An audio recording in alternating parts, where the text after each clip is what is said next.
नमस्कार दोस्तों, स्वागत है आप सभी का शक्ति नॉलेज पॉइंट के यूट्यूब चैनल में एक बार फिर। आज के वीडियो में हम लोग हैज़ टू, हैव टू और हैड टू इन तीनों का यूज करना सीखेंगे। कैसे इसको यूज करते हैं, क्या हिंदी सेंटेंसेस में पहचान होती है और कैसे जानेंगे कि यहाँ हैड टू लगाना है, यहाँ हैज़ टू लगाना है या तो हैव टू लगाना है। वीडियो को अंत तक देखिएगा। वीडियो के अंत तक में ये सभी चीज़ें यूज करना आप सीख जाएंगे और उम्मीद करता हूँ कि इसके बाद आपको कोई दूसरा वीडियो देखने की ज़रूरत नहीं पड़ेगी। सबसे पहले हम लोग ये देखते हैं कि पहचान क्या होती है हैज़ टू और हैव टू की। तो हैज़ टू और हैव टू एक्चुअली कहने का मतलब है सेम तरीके से ही यूज किए जाते हैं। इन दोनों में हैव टू क्या होती है, बेस फॉर्म होती है, और हैज़ टू क्या होता है, सिंगुलर होता है, और हैव टू प्लूरल होता है। हिंदी में कैसे पहचानेंगे, हिंदी सेंटेंसेस के अंत में आपको क्या लिखा मिलेगा, करना है या तो करना पड़ता है।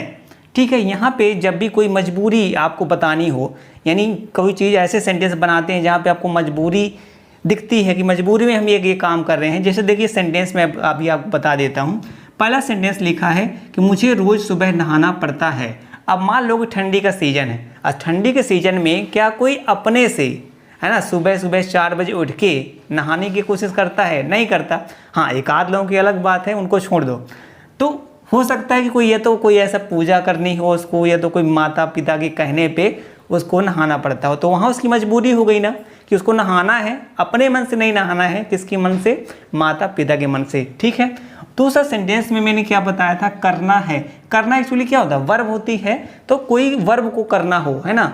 जैसे सेंटेंस देखिए आपको क्या लिखा हुआ है कि सचिन को कल सुबह इंदौर जाना है ना। ये उसने प्रण कर लिया कि उसको जाना ही है, दृढ़ निश्चय जहाँ पे है जिसको उसको करना ही हो। हालांकि आपको ये करना है और जाना है जो करना पड़ता है, इन दोनों को आप क्या है कि इंग्लिश सेंटेंसेस नहीं पहचान पाएंगे, कहाँ करना आएगा या तो कहाँ करना पड़ता है। इन दोनों को आपको सेंस से समझना होगा कि वहाँ पे क्या आएगा हिंदी में। ठीक है, चलिए अब हम देखते हैं हैड टू की क्या पहचान होती है। तो हैड टू एक्चुअली क्या होता है, ये पास्ट होता है। किसका? हैज़ टू, हैव टू का पास्ट फॉर्म होता है। ठीक है, इसी वजह से आप देख लीजिए, एक्चुअली देखो जो हैव होता है, हैव के जो तीनों फॉर्म चलते हैं, हैव, हैड, हैड। ठीक है, तो हैव का हैड सेकेंड फॉर्म है, इसीलिए पास्ट में की तरह यूज होता है, पास्ट फॉर्म में। तो इसका हिंदी में पहचान क्या होती है, करना पड़ा या करना पड़ता था। देखिए यहाँ पे था लिखा हुआ है, था से आप ऑलरेडी समझ गए होंगे कि पास्ट में ही था लगता है। ठीक है, चलिए तो आई होप पहचान आपको समझ में आ गई होगी। अब हम हैड टू के सेंटेंस देखते हैं कि कैसे इसके सेंटेंस होते हैं। देखिए ये पे क्या लिखा हुआ है, उसे अपना घर बेचना पड़ा। अब देखो क्या जो घर बेचना पड़ा, तो क्या वो खुशी से अपना घर बेचा होगा? यहाँ से तो देख के ऐसा ही लगता है कि वो किसी मजबूरी में अपना घर बेचा होगा, है ना। एक और तरह का सेंटेंस कैसा है, मजदूरों को कठिन परिश्रम करना पड़ता था। ठीक है, तो यहाँ से करना पड़ता था या बेचना पड़ा या करना पड़ा, ये आपको सेंस समझ में आ गया कि कैसे सेंटेंस होते हैं। अब हम लोग स्ट्रक्चर देखते हैं कि जिस स्ट्रक्चर का यूज करके हम ये सेंटेंस बनाते हैं। यहाँ पे जो मैंने स्ट्रक्चर लिखे हुए हैं, सभी प्रकार के जो सेंटेंस होते हैं, affirmative, negative, interrogative, interrogative negative या डबल इंटरोगेटिव, इसको आप WH फैमिली वाले भी सेंटेंस बोलते हैं। उन सभी को यहाँ पे मैंने समझाने के लिए ही लिखा हुआ है। प्रॉपर आपको स्क्रीन पे एक स्लाइड दिख जाएगी जहाँ पे प्रॉपर सब्जेक्ट वगैरह प्रॉपर जो रूल होता है ना, वो सभी आपको देखने को मिल जाएगा। ठीक है, उसको आप नोट डाउन कर लीजिएगा ताकि जब हम सेंटेंस बनाएं तो आपको दिक्कत ना हो समझने में कि यहाँ कहाँ क्या हो गया। देखिए मैंने क्या बताया था कि हैज़ टू और हैव टू, इसके बाद मेन वर्ब का फर्स्ट फॉर्म आपको यूज करना है। ठीक है, एक्चुअली ऐसा भी आप जान लीजिए, जब भी कभी आपको टू लगा हो और टू के बाद मेन वर्ब का फॉर्म, है ना, आपको लगाना पड़े, तो आपको हमेशा मेन वर्ब का फर्स्ट फॉर्म ही यूज करना है। क्या? मेन वर्ब का फर्स्ट फॉर्म हमेशा यूज करना है टू के बाद। ठीक है, तो हैज़ टू, हैव टू जो हमारा मेन, जिसको हम तो पढ़ ही रहे हैं, एक्चुअली ये किस में आता है, हैज़ टू और have to present indefinite tense में ही आता है। ठीक है, तो ये आपको पता होना चाहिए, क्योंकि इसके आगे जब निगेटिव देखेंगे तो वहाँ से आपको पता वैसे भी चल ही जाना है। देखिए, तो अब उसके बाद मेन वर्ब का फर्स्ट फॉर्म, फिर बाकी जो चीज़ बचती है वो तो आप लिखते ही हैं, आपको पता है। चलिए, जब हम निगेटिव सेंटेंस बनाते हैं, यहाँ पे एक ट्विस्ट होता है। ट्विस्ट क्या होता है, जैसा कि अभी मैंने बताया कि जो हैज़ टू, हैव टू क्या होता है, प्रेजेंट इंडेफिनिट टेंस में आता है। प्रेजेंट इंडेफिनिट टेंस में आप बताइए कि हेल्पिंग वर्ब क्या यूज होती है, डू या डज यूज होती है निगेटिव से। अफर्मेटिव में नहीं लगती थी, ये आपको ही पता है। ठीक है, तो अब देखिए जब हम निगेटिव बनाते हैं तो हम क्या करते हैं, has to, has not to या हैव नॉट टू नहीं लगाते, है ना। हमको क्या करना होता है, जो चूंकि ये प्रेजेंट इंडेफिनिट टेंस में है, इस वजह से हमको डू नॉट या डज नॉट लगाना होता है निगेटिव सेंटेंस बनाने के लिए, ठीक है। और जो हम यहाँ पे लिख रहे थे हैज़ टू या हैव टू, अब आपको हमेशा हैड टू ही यूज करना है। क्या? Had to.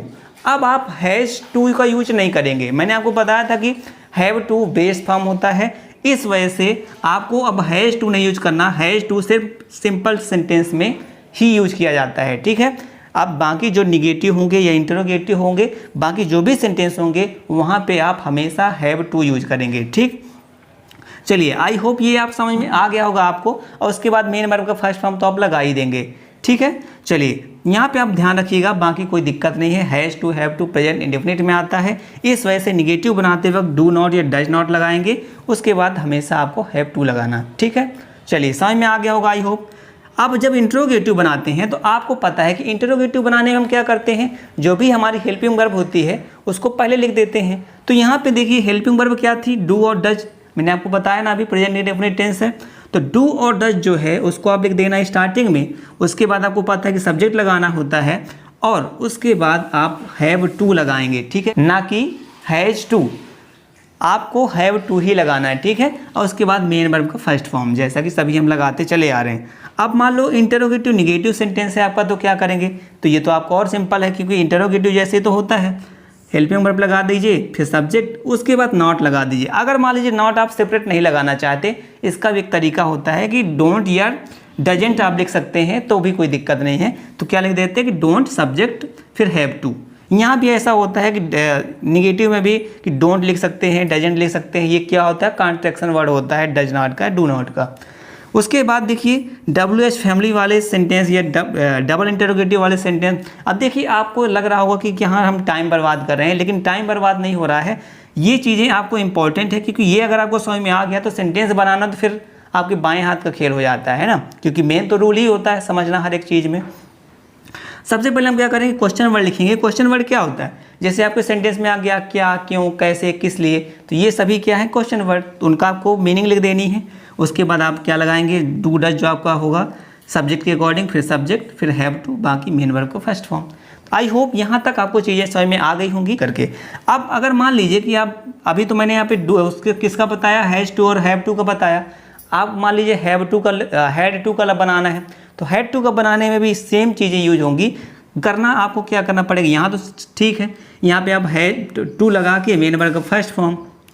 जब निगेटिव बनाएंगे तो ये देखिए यहाँ पे डू और डज लग रहा है। हैड क्या होता है, पास्ट फॉर्म, पास्ट इंडेफिनिट में आता है, इस वजह से डू नॉट और या डज नॉट की जगह आपको क्या लगा देना है, डिड नॉट लगा देना है। बाकी सेम टू सेम चीज़ें यूज होंगी। यहाँ भी उस वाले में हैड टू वाले में भी हैव टू ही आएगा, किसमें, जब आप निगेटिव बनाएंगे, वहाँ भी हैड टू नहीं लगाएंगे, क्या लगाएंगे, हैव टू, ठीक है। फिर सेम टू सेम चीज़ें हो जाएंगी, सिर्फ आपको हेल्पिंग वर्ब चेंज कर देनी है। बाकी चलिए जब हम लोग हैड टू के सेंटेंस बनाएंगे तो वहाँ पे मैं आपको स्क्रीन में स्लाइड दिखा दूंगा, ठीक है। तो चलिए दोस्तों, अब हम लोग हैज़ टू और हैव टू का यूज करके डिफरेंट टाइप ऑफ सेंटेंसेस बनाएंगे, और जो आपका कॉन्सेप्ट है यहाँ से बिल्कुल क्लियर हो जाएगा। कुछ सेंटेंस और एक्स्ट्रा मैंने आपको यहाँ दिए हुए हैं, इनको ही बना लेंगे, ठीक है। और आप भी प्रैक्टिस करिए और मुझे कमेंट में बताइए कि आपको कहाँ दिक्कत जाती है। तो देखिए सबसे पहले हम लोग अफर्मेटिव सेंटेंस बनाएंगे। मतलब पहले मैं एक सेंटेंस लिया है और उसके जितने टाइप के जो सेंटेंस बनते हैं, अफर्मेटिव, निगेटिव, इंटरोगेटिव, सभी को बनाया है। उसके बाद हम अलग अलग सेंटेंस का यूज करके बना लेंगे। पहला सेंटेंस क्या लिखा है, उसे नदी में तैरना है, ये अफर्मेटिव सेंटेंस है। तो देखिए अफर्मेटिव सेंटेंस में हम क्या करते थे, सबसे पहले सब्जेक्ट लगाते थे, उसके बाद हैज़ टू या हैव टू। तो यहाँ पे हम हैज़ टू इसलिए लगाया कि ही क्या है, सिंगुलर है। और ये हैज़ टू और हैव टू का यूज भी आपकी स्क्रीन पर दिख रहा होगा, हालांकि मैंने कई बार आपको पहले भी बताया हुआ है। उसके बाद आपको क्या करना है, टू के बाद मेन वर्ब का फर्स्ट फॉर्म। मेन वर्ब क्या है, तैरना, स्विम, फिर इन द रिवर, जो कि अदर वर्ड जो भी आपके सेंटेंस में बच गया। चलिए नेक्स्ट सेंटेंस क्या, निगेटिव है कि उसे नदी में नहीं तैरना है, ठीक है। उसका सेंटेंस कैसे बनाएंगे, सब्जेक्ट, उसके बाद ही के साथ डज ही आएगा, तो डज नॉट लगाया। मैंने आपको बताया था कि डू नॉट या डज नॉट लगाते हैं निगेटिव सेंटेंस बनाते वक्त, तो ही के बाद हमने डज नॉट लगा दिया। उसके बाद आपको क्या लगाना है, हैव टू। मैंने आपको क्या बताया था कि सिर्फ अफर्मेटिव सेंटेंस में हैज़ टू लगेगा। उसके बाद जितने भी टाइप के आप सेंटेंस बनाएंगे वहाँ सभी में हैव टू लगाना है। तो ये हो गया कि आपकी हेल्पिंग वर्ब, और ये आपको लगाना है हैव टू हमेशा। उसके बाद आपको मेन वर्ब का फर्स्ट फॉर्म, बाकी देखो सेम ही होता है क्योंकि जब सेम सेंटेंस है तो मेन वर्ब वगैरह सब सेम ही होगी। आपको समझना क्या है कि ही के बाद आपको डज नॉट लगाना है या डू नॉट लगाएंगे देख के, ठीक है। डज नॉट और डू नॉट कब कब लगाते हैं, चलिए इसका भी स्क्रीन में आपको दिखा देता हूँ, उसको आप देख लीजिए और लिख लीजिए। उसके बाद मेन हैव टू लगाइए, यहाँ पे ध्यान रखिएगा कि हमेशा हैव टू ही लगाना है आपको, ठीक है। चलिए अब उसी के जब हम इंटरोगेटिव सेंटेंस बनाते हैं तो मैंने क्या बोला था, जो भी आपकी हेल्पिंग वर्ब होगी उसको पहले लिख देना है। तो यहाँ पे जो हेल्पिंग वर्ब है डज, उसको आपने पहले लिख दिया, उसके बाद सब्जेक्ट लिख दिया, फिर हैव टू, क्योंकि हैव टू ही लगाना मैंने बताया था सिंपल छोड़ के। उसके बाद स्विम इन द रिवर। उसके बाद नेक्स्ट सेंटेंस है कि क्या उसे नदी में नहीं तैरना है। तो देखिए क्या ये इंटरोगेटिव भी है और निगेटिव भी है, इस वजह से इंटरोगेटिव की वजह से डज लगा है। उसके बाद आपको ही आपका सब्जेक्ट लगा दिया, फिर नॉट लगा दिया, फिर हैव टू, फिर बाकी सेम टू सेम। यहाँ पे एक चीज़ और कर सकते थे कि डज नॉट को एक साथ लिख देते तो डजेंट हो जाता। चलिए उसके बाद नेक्स्ट सेंटेंस देखते हैं, डबल इंटरोगेटिव या WH फैमिली वाला। इसमें लिखा हुआ है उसे किस नदी में तैरना है। तो यहाँ पे लिखा है किस नदी, किस नदी के लिए हम लिखते हैं इन विच, और इन विच हमेशा अकेला नहीं आता, साथ में ऑब्जेक्ट लेके आता है। इन विच रिवर हो गया।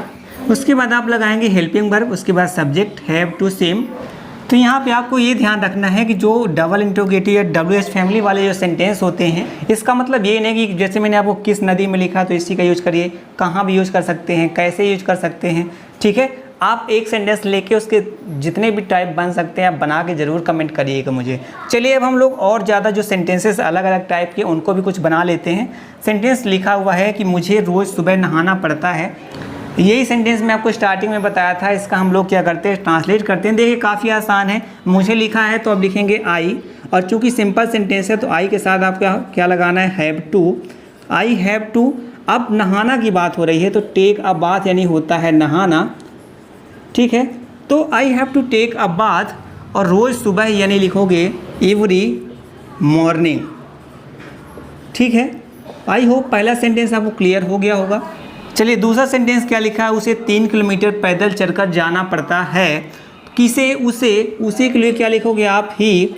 अब सब्जेक्ट के बाद आपको क्या लिखना होता है, हैज़ टू या हैव टू। तो ही के साथ अभी मैंने आपको बताया क्या यूज होता है, हैज़ टू।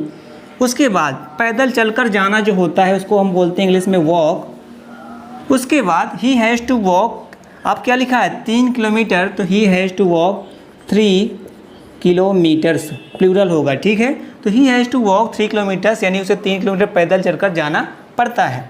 अब नेक्स्ट सेंटेंस क्या लिखा, मुझे स्कूल नहीं जाना है। देखिए निगेटिव है, यहाँ पे चीज़ें देखिए क्या लिखा, मुझे, इसके लिए लिखे हुए आई। अब निगेटिव बनाना है तो डू नॉट या डज नॉट लगाते हैं, तो यहाँ हमने लगाया do not, I do not. अब आपको क्या लगाना है, हैव टू। मैंने क्या बताया था कि आपको हमेशा हैव टू लगाना है निगेटिव से, तो I do not have to.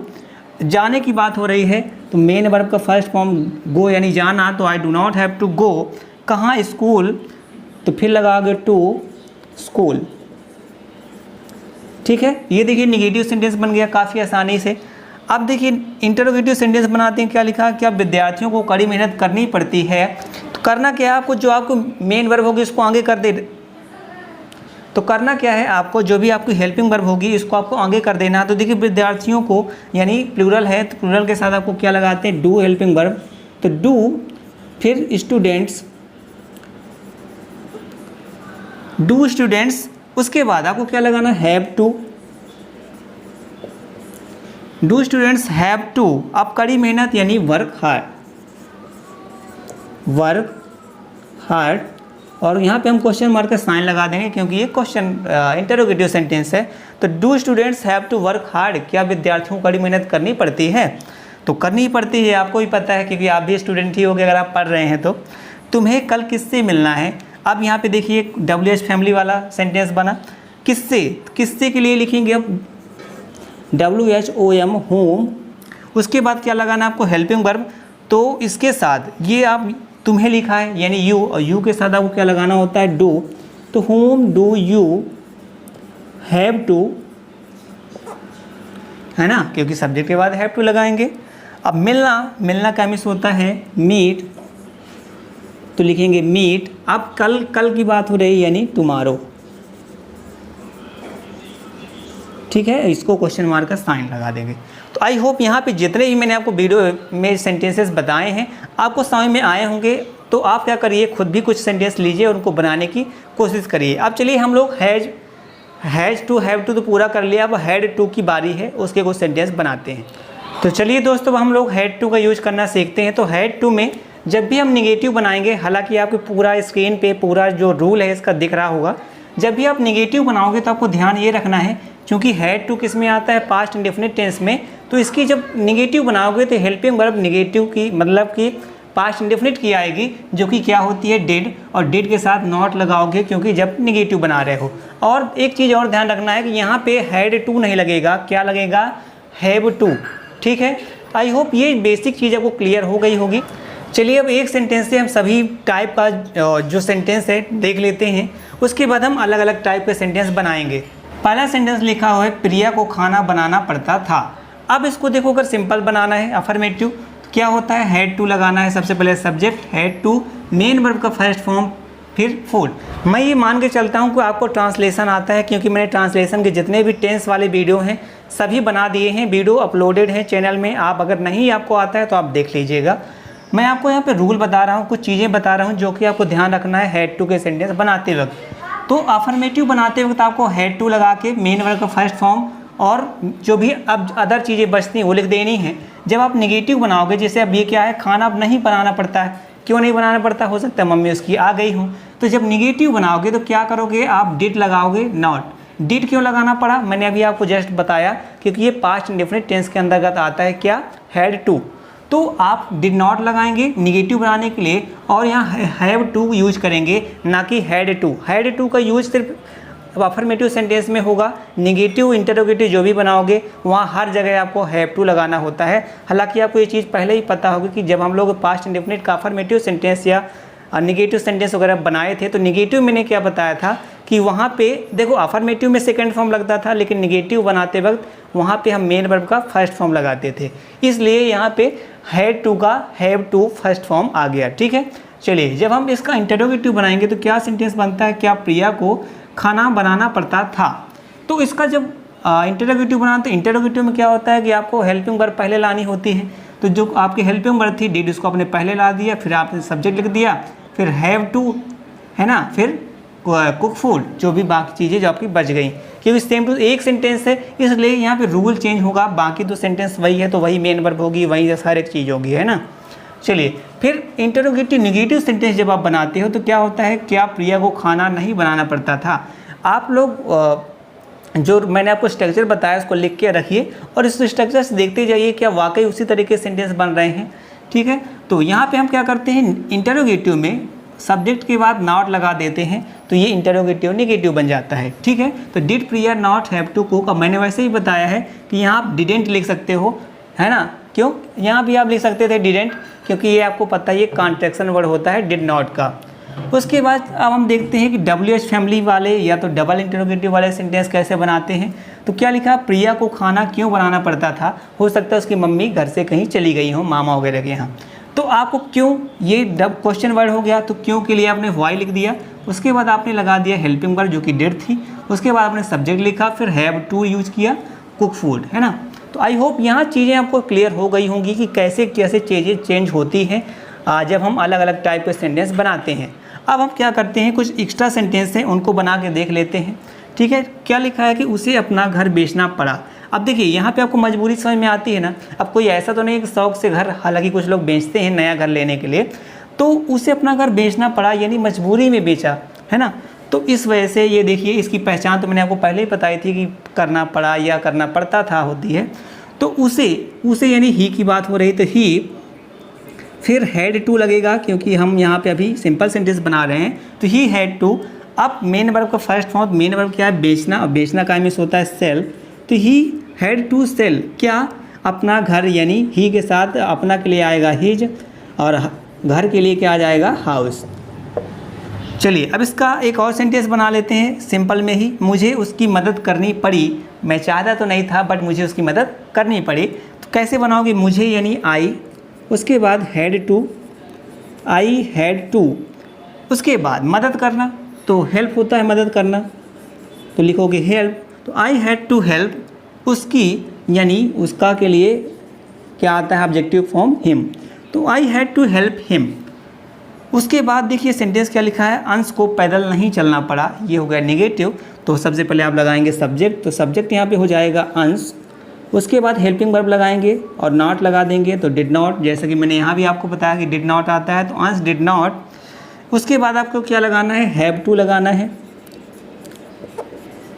अब पैदल चलने की बात हो रही है, पैदल चलना का मीन्स होता है वॉक, तो Ansh did not have to walk, है ना, उसको पैदल नहीं चलना पड़ा। हो सकता है उसको लिफ्ट मिल गई हो, कोई दे दिया हो, है ना, बाइक वाला या दो कार वाला। सेंटेंस नेक्स्ट क्या लिखा है, क्या मोहन को अपने गांव लौटना पड़ा, ठीक है। तो अब यहाँ पे देखिए क्या लिखा है, इसका मतलब इंटरोगेटिव। इंटरोगेटिव में क्या होता है कि जो आपकी हेल्पिंग वर्ब होती है उसको पहले लिख देना है। तो डिड आपकी हेल्पिंग वर्ब है तो आपने लिख दिया इसको पहले। उसके बाद क्या आ गया, सब्जेक्ट आपका क्या है, मोहन, तो डिड मोहन। उसके बाद हैव टू। ध्यान रखिएगा आप गलती से भी सिंपल सेंटेंस यानी अफर्मेटिव सेंटेंस के अलावा कहीं भी आप हैड टू यूज नहीं करिएगा, है ना, अदरवाइज आपका सेंटेंस गलत हो जाएगा। तो डिड मोहन हैव टू। अब क्या करना, मेन वर्ब। मेन वर्ब क्या है, लौटना, और लौटना को इंग्लिश में क्या बोलते हैं, रिटर्न, तो लिख देंगे रिटर्न। तो did Mohan have to return अपने गांव, तो लिखोगे हिज विलेज और क्वेश्चन मार्क का साइन बना देंगे। आई होप ये सेंटेंस भी आपको क्लियर हो गया होगा। चलिए नेक्स्ट सेंटेंस और लास्ट सेंटेंस बनाते हैं, तुम्हें चोरी क्यों करनी पड़ी। तो तुम्हें चोरी क्यों करनी पड़ी, ये क्या है, WH फैमिली यानी डबल इंटरोगेटिव सेंटेंस है।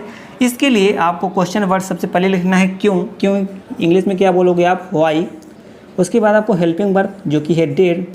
उसके बाद सब्जेक्ट, तो तुम्हें यानी यू, तो वाई डिड यू। उसके बाद हैव टू लगाना है, आपके रूल में लिखा है, आप देख लीजिएगा। अब उसके बाद मेन वर्ब का फर्स्ट फॉर्म, मेन वर्ब क्या है, चोरी करना, और चोरी करना इंग्लिश में क्या बोलते हैं, स्टील,